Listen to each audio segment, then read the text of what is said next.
Sorry about that, everybody. I guess I paused the screen without realizing it. I'm on 130, page 130. We're picking up right from where we left off. Um, how could I cook? How can I cook for him? She cried. He was everything. He's a very rich man. You can cook for anyone, said Doctor more kindly. Just get one of your good chicken dinners and make some cherry dumplings. After dinner, Mr. Aldine saw all his grandchildren but Violet. He smiled with delight when he saw Jessie come into the room in her quiet way. "Children," said Mrs. Moore, "this is Mr. Henry." Benny laughed. "Henry and Mr. Henry?" He remarked. "That is funny." Henry shook hands with Mr. Aldine before he sat down at the table. "Where have I seen this man before?" He thought the children liked to hear Mr. Henry talk. He could talk about. He told them about a big cucumber in his garden. The cucumber was growing inside a bottle, and he couldn't get it out. "Why not?" asked Benny. "It is too big," said Mr. Aldine. "And how did it get in?" asked Benny. It was a little cucumber when it went in," said Mr. Aldine, "and cucumbers will grow just the same in a bottle. It will grow so big you can't get it out." "I'd like to see the cucumber," said Benny, stopping in the middle of his cherry dumplings. Would you really?" asked Mr. Aldine, delighted. "Some day you and I will go over and pick it." "And we can bring it to Violet," said Benny. "Yes, we'll bring it to Violet," agreed Mr. Aldine. Henry thought again. "Where have I seen this man before? I wish I could remember." He could not remember, but he liked Mr. Aldine very much. All the children liked him because he was so kind to them. At last, one day, Mr. Aldine uh, could see Violet and went softly into her room with some beautiful flowers from his garden. The children loved him when he patted Violet's dark head and told her that he was sorry that she had been so sick. He told her, too, about the garden where the flowers came from. "I'd like to see your garden," said Violet. "I love flowers." "How long are you going to stay, Mr. Henry?" asked Benny. "Shh, Benny. I want to stay here as long as I can, my boy," said Mr. Aldine quietly. Henry looked at the man again. He knew that he had heard him say "my boy" before. Now where was it? He could not remember. After dinner, Mr. Aldine sat under a tree reading.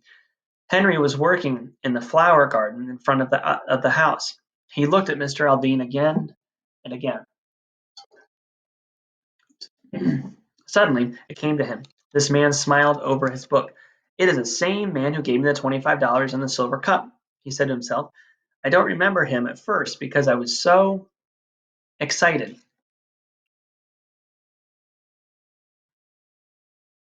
Pause. Resuming. Here we go.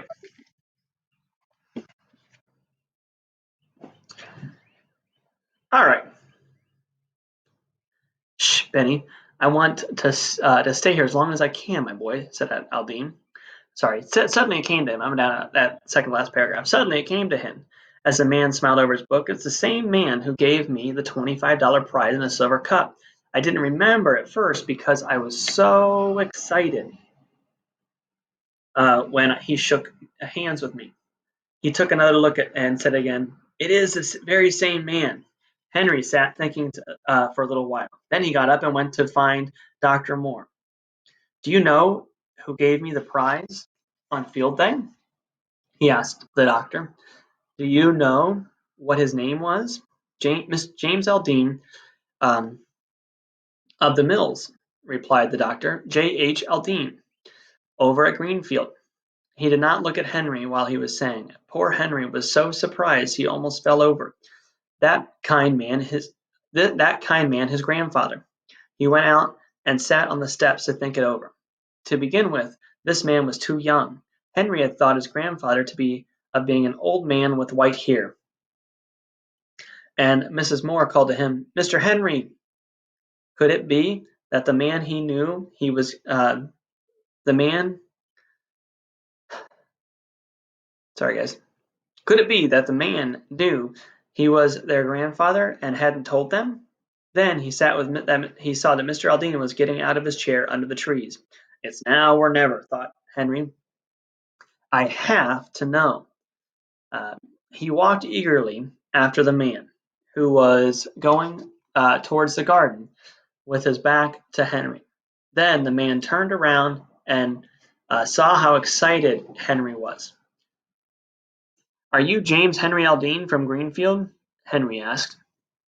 "I am, I am, my boy," replied Mr. Aldine with a smile. "Does that mean you know that I know you are Henry James Aldine?" "Yes," Henry said quietly. Then James Henry Aldine shook hands again with Henry James Aldine. Jessie and Benny came across the grass in time to hear Henry say, "But grandfather, grandfather," cried Jessie. "What do you mean, Henry?" "Yes, Jessie," Henry said eagerly. "He is the man we've been running away from all this time." "I thought you were old," said Benny, "and cross." "Jessie said so." "I don't know, Benny," said Jessie. Her face was red. To think of running away from this man. But her grandfather did not seem to mind. He patted her on the head and said, "Let's go up and see Violet." There was no stopping Benny. He hurried to Violet's room, Mr. Aldine by the hand, and shouted, "It's grandfather, Violet, and he isn't cross after all." "What do you mean?" asked Violet. Isn't he Mr. Henry?" "My name is James Henry Aldine," replied her grandfather. "And my name is Henry James Aldine," cried Henry. "Well, well," said Dr. Moore. Violet held on her grandfather's hand and listened to the rest talking excitedly. "Where have you been living?" asked Mr. Aldine at last. They all looked at each other, even Dr. Moore and his mother. They all laughed as if they never would stop. We just ought to see," said Dr. Moore. "What?" cried all the children at once. "You never saw it in the daytime?" Is that so?" laughed the doctor. "I have seen it many times in the daytime." "Seen what?" asked Mr. Aldine. "Our house," said Jessie. "We have been living in a boxcar in the woods." Then they all began to tell him about the dump and the dishes and the brook and the swimming pool. "They had 4 beds in the pines in the car," said Dr. Moore. "How do you know?" asked Jessie. "Well," said Dr. Moore, "the first day Henry worked for me, I walked after him as far as the hill." "Why did you do that?" asked Mr. Aldine. "I liked him. I saw he was a fine boy, and I wanted to see where he lived." "But you can't see the boxcar from the hill," said Jessie. No, but I came back that night and looked around." About 10 o'clock," cried Jessie. "Yes," said the doctor. "I stepped on a stick, and you heard me." "Our rabbit," cried Jessie and Henry. "Watch Bart." "Yes, I heard the dog bark, so I knew you were in the boxcar. Then I went home." "But you came back?" asked Jessie. "Oh, yes. When you were picking cherries, I went up to see your house. I wanted to see if you had enough to eat and enough dishes." "Why didn't you tell me?" asked Mr. Aldine. "Didn't you know they were my grandchildren?" The doctor laughed. "Yes, I did, but they were having such a fine time that I didn't." Lost my spot, guys. "Such a fine time that I didn't want to tell you. They got along very well until Violet got sick." "And I told you." "I'm glad you did," said Mr. Aldine. "I have seen your house, too," said Mrs. Moore. "I went up one day and saw all your dishes. I liked your big pitcher and teapot." "All of you have seen it but me," said Mr. Aldine. "Well, show it. We'll show it to you," cried Benny. "I'll show you my cart made out of wheels and my pink cup." "Good for you, Benny," said his grandfather, much pleased. When Violet gets well, we'll all go up there. If you will show me your house, I'll show you my house." "Do you have a house?" asked Benny in surprise. "Yes, you can live there with me if you like it. I have been looking for you children for a long time." Violet was soon well again, and one afternoon they started out to see the boxcar. The doctor took them in his car. Many people looked out of their windows to watch Mr. Aldine and his grandchildren. They were glad that the children had found such a kind grandfather at last. When they arrived at their old home, they ran around, all talking excitedly. Watch sniffed and sniffed all around, looking for the bone he had buried. Everything was the same. Here is the dam for the pool, said Henry and his grandfather. See our building? Shouted Benny, for that uh, that was what he called the fireplace. It really burns too. And this is the refrigerator in the waterfall. And here is my pink cup. They all stepped onto the stump and climbed into the car. They looked at the 4 beds and dishes. Here is the same old pitcher and teapot, said Jessie, laughing. They found the blue tablecloth, and they all sat down by the brook and ate chicken and bread and butter and cookies. Benny drank his milk from his pink cup. Come, we ought to go now, said Dr. Moore at last. The sun is going down. I don't want Violet to take any more cold. They closed the boxcar door and said goodbye, but they were all very sorry to go. Tomorrow, said Mr. Aldine, will all you come to my house? Oh yes, cried the children happily. They did not know what a beautiful house it was, and it was a good times they were going to have in it. We're on to chapter 13, titled A New Home for the Boxcar. The children's grandfather wanted them to like the house. He wanted them to live with him all the time. So he had made over some of the rooms just for them. The children went with him in his car to see the house. When the car stopped in front of it, Henry cried in surprise, "Do you live here in this beautiful house?" It was a beautiful house. It was very big. It had many trees and flower gardens around it. "You may live here too, if you like my house," remarked the grandfather, watching Henry's face. The house was beautiful inside too. There were flowers everywhere. There were maids everywhere. The children went up to the bedroom. "Oh!" cried Jessie. "This is Violet's room." It really was Violet's room. There were violets on the wallpaper. The bed was white with violet covers. On the table were flowers. "What a beautiful room!" cried Violet, stepping down in a soft, pretty chair. All, eek, page flopped over. Sorry, guys. All the children shouted when they saw Benny's room. The wallpaper was blue and covered with big rabbits and dogs and bears. Oh my! There were a rocking horse and a toolbox and little tables and chairs, and all the engines stood and an engine stood on the track where the cars almost as big as the little boy himself. Benny ran over to the engine. Can I run this train all day? Can I run this train all day? He asked. He sat down at the floor of the engine. "Oh no," said Henry. "You are going to school as soon as it begins." His grandfather laughed. That is right, my boy. You will like school. You will learn to read." "Oh, I can read now," said Benny. In Jessie's room they found a bed for Watch. It was on the floor by her bed. Watch got in it at once, sniffed the pillow, turned around 3 times, and lay down. "He likes it," said Jessie. "He will sleep by me." Just then the children heard the doorbell ring. A maid came up to find Mr. Aldine. "A man to see you," she said, "about the dog." Now when Jessie heard the word dog, she was frightened. She was afraid it was about Watch. "They won't take Watch away," she whispered to Henry. "No, no, indeed," said Henry. "We'll never, never give him up." Henry and Jessie and the other children went down with their grandfather to see the man, and Jessie was more frightened than ever. Watch did not growl at the man. He jumped up on him delightingly. "You see, he was my dog," said the man. "But I sold him to a lady, and he ran away from her that very day. I have to turn him over to the lady I sold him to." "How do you know he is the same dog?" asked Mr. Aldine. "Oh, he is my dog," said the man. "You see, he knows me. He has a small black spot on one foot, but some one has cut his hair on one side." Then he looked. He found a black spot on Watch's foot. "I never saw that spot before," said Henry.